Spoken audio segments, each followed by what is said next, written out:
मुर्द्याची परत अवनती हां परत अवनती झाल्यामुळे परत मुर्दा बनवला. हां माती आणि मुर्दा यामध्ये फरक मातीमध्ये कोंब वापरतो ती माती आणि शेतकरी वापरतो ती मुर्दा. हां तर मुर्दा कशी तयार होते? हां गांडूळ, सहस्त्रपात, पैसा किडा, वाळवी, गोम यांनी विघटन केल्यानंतर पाण्यापासून हां भुकटी केल्यानंतर मुर्दा तयार हां आणि मुर्देमध्ये पीक चांगलं. तर आपण काय करतो ते सगळं फिटून देतो हां पालापाचोळा. हां तो कुजवला पाहिजे. कुजवलं पाहिजे. मातीमध्ये पालापाचोळा कुजला तरच मुर्दा तयार. कुजण्यासाठी पाणी लागते.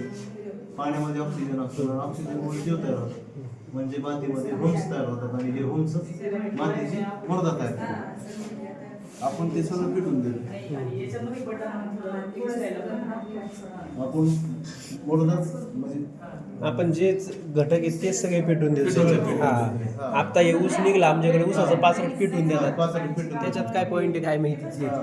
नाही लय मोठं आवाटावी असतं शेतकरी म्हणतो कुठं गोळा करीत असतात. नाही पण पेटून देऊन त्याच्यातले गांडूळ ते सगळे भरून जातात. शेतातले